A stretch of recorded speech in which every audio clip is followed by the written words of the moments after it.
Introducción a la bioquímica. La bioquímica es una ciencia que estudia las bases moleculares de la vida. Estudia las reacciones que se dan en nuestro organismo, que son reconocidas como metabolismo y anabolismo. Y también estudia las estructuras moleculares de algunas biomoléculas. En resumidas, podríamos definir que la bioquímica es la química de la vida, ya que estudia todas las moléculas relacionadas con la vida, como por ejemplo los ácidos nucleicos, en los cuales se relacionan con enfermedades genéticas. Tenemos las proteínas, que se consideran alimentos constructores. Tenemos los carbohidratos, que son la principal fuente de energía, al igual que los lípidos, que además de formar membranas celulares, también aportan energía.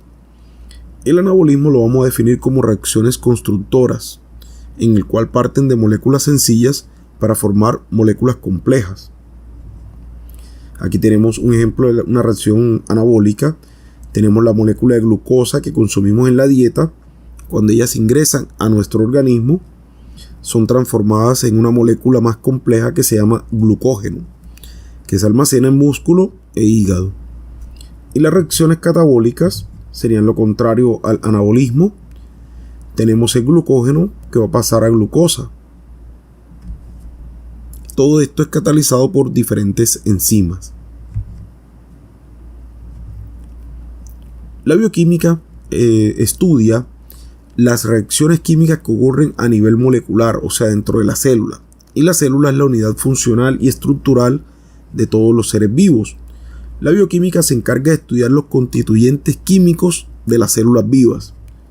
Y el objeto principal de la bioquímica es comprender a nivel molecular todos los procesos relacionados con las células vivas, ya sea su metabolismo o su catabolismo, la producción de energía, la alimentación, la producción de proteínas, anticuerpos, todo eso son procesos metabólicos.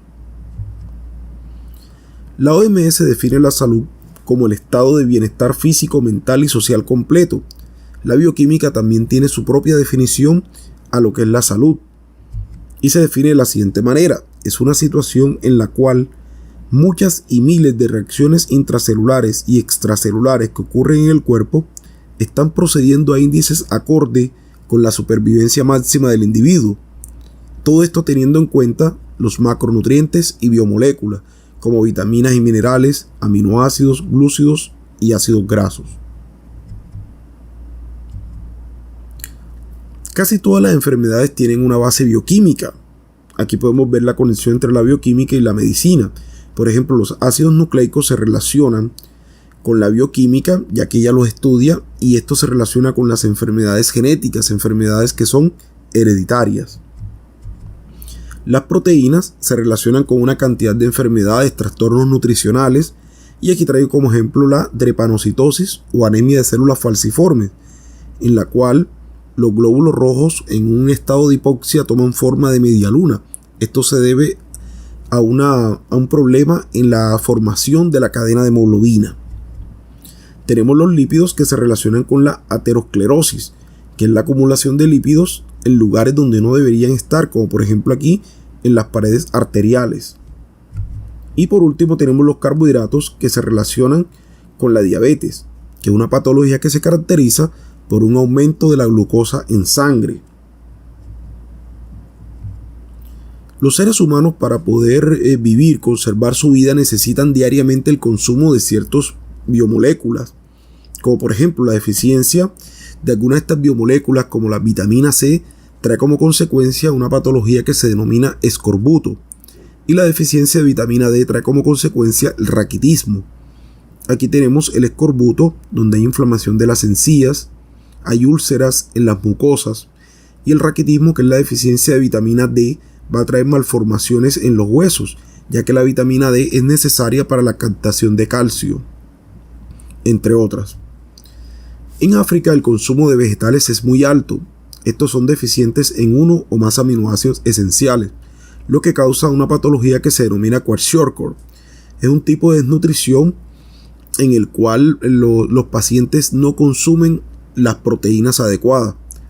Anteriormente se pensaba que ciertos granos como el frijol o las lentejas podían reemplazar a la proteína de la carne. Actualmente se sabe que eso es falso, ya que la carne, el frijol, la lenteja, los granos, a pesar que tiene un contenido proteico mucho más alto que el de la carne, no tienen los aminoácidos esenciales.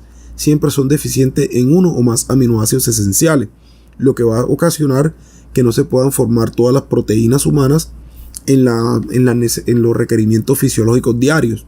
Esto es lo que trae como consecuencia el kwashiorkor. Los esquimales consumen altas cantidades de aceite de pescado en su dieta. A pesar de eso, mantienen niveles de colesterol y triglicéridos normales en su organismo. Un estudio realizado en esquimales para analizar los niveles de colesterol y triglicéridos demostró esto. Después de analizar la dieta de ellos, se dieron cuenta pues que ellos consumen peces que son grasos y animales que habitan en las zonas frías, que tienen muchas grasas.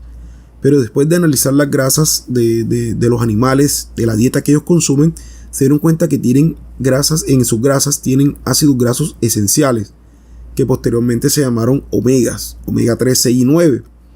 Entonces, esos ácidos grasos se empezaron a utilizar para tratar a las personas que tenían problemas de colesterol y triglicéridos elevados. Las enfermedades bioquímicas podemos mencionar la fenilcetonuria, donde hay poca actividad de la enzima que transforma la fenilalanina en tirosina. Aquí tenemos la reacción, tenemos la fenilalanina y necesita la enzima fenilalanina hidrolasa. Aquí entra tetrahidrobiopterina y sale dihidrobiopterina, que transforma la fenilalanina en tirosina. Ya se ha identificado que el problema está en el cromosoma 12, en el gen de PAH, que se encuentra en el cromosoma 12.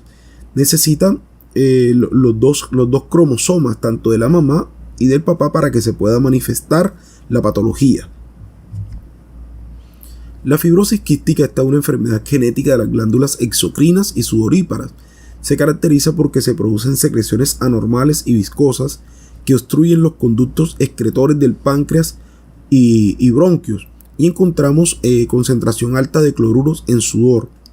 A menudo, el paciente muere a temprana edad por infecciones respiratorias. En 1989 se aisló el gen responsable de esta infección y se llamó RCTFQ.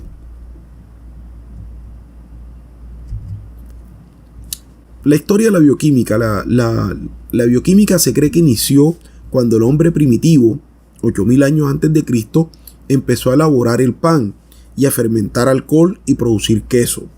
Esos procesos bioquímicos, que también se los discute la biotecnología, se cree que dan inicio a esta ciencia. En 1828, Frederick Waller publica un artículo acerca de la síntesis de la urea. Pero los avances actuales en bioquímica son los rayos X, cromatografía, microscopía electrónica, entre otros. Y en 1893 se cree que otra fecha donde se dice que es el que se inicia con el descubrimiento de la diastasa, que es una enzima que hidroliza el almidón, y esto es por Anselme Payen. Paracelso, en 1577 a 1644, propone que los procesos vitales son químicos. Carl Wilhelm, 1742-1786, descubre el ácido úrico, glicerol y lactato. Y Linus Pauling, 1901-1994, se gana el Premio Nobel de Química en 1954 por su trabajo sobre los enlaces químicos.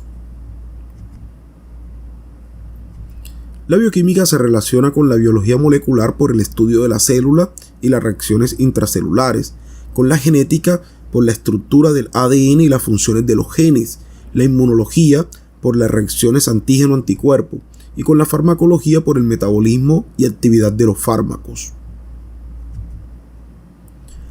Algo muy importante en las reacciones bioquímicas son las reacciones de oxidorreducción. La oxidación la podemos definir como la pérdida de electrones de un átomo o molécula. Aquí, por ejemplo, tenemos la reacción del ácido láctico, que se va a transformar en ácido pirúvico. Necesita que se dé una oxidación, que se saquen hidrógenos de esta molécula de ácido láctico, y esto lo cataliza una enzima que es la LDH, láctico deshidrogenasa. Por el contrario, la reducción es la ganancia de electrones de un átomo o molécula. El ácido pirúvico, que lo teníamos en la reacción anterior, se ha transformado en ácido láctico. O sea, vamos a tomar los hidrógenos del NAD y los vamos a agregar al ácido láctico. Ahora vamos a hablar un poco acerca de las generalidades del metabolismo, y en esto debemos conocer las moléculas que empaquetan energía cuando consumimos alimentos, y estas son el ATP o adenosíntrifosfato, tenemos el FAD o flavin adenín dinucleótido y el NAD nicotinamín adenín dinucleótido. El ATP es un nucleótido de adenina, tiene una pentosa y 3 moléculas de ácido fosfórico. El FAD lo podemos encontrar de dos maneras, oxidado y reducido. Cuando está en forma de FAD quiere decir que está oxidado, y FADH más H es reducido. Contiene riboflavina, que es la vitamina B2, una unidad de pirofosfato unido a ribosa y a adenina. O sea, la vitamina B2 está unida al ADP. Y el NAD también lo podemos encontrar de manera oxidada o reducida. NAD es oxidado y NADH reducido. Es un dinucleótido, o sea, tiene 2 nucleótidos unidos por el grupo fosfato. Tiene adenina nicotinamida, que es la vitamina B3. Ellos los podemos encontrar de manera activa o inactiva en la célula. La forma inactiva es el ADP y la activa el ATP. El FAD sería inactiva y el FADH sería activa. El NAD sería inactiva y el NADH más H es activo. La molécula energética es el ATP por excelencia, pero ellos tienen unas equivalencias a la energía que aporta el ATP, y el FADH aporta 2 unidades de ATP, o vale lo mismo que 2 unidades de ATP. El NADH más H equivale a tener 3 moléculas de ATP.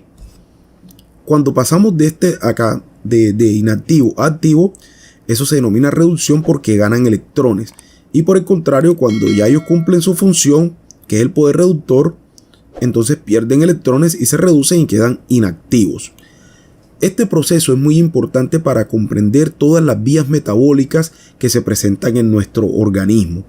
Más adelante las estudiaremos, que son la glucólisis, tenemos ciclo de Krebs y cadena respiratoria con respecto a los carbohidratos. Espero les haya servido el video y nos vemos en el próximo.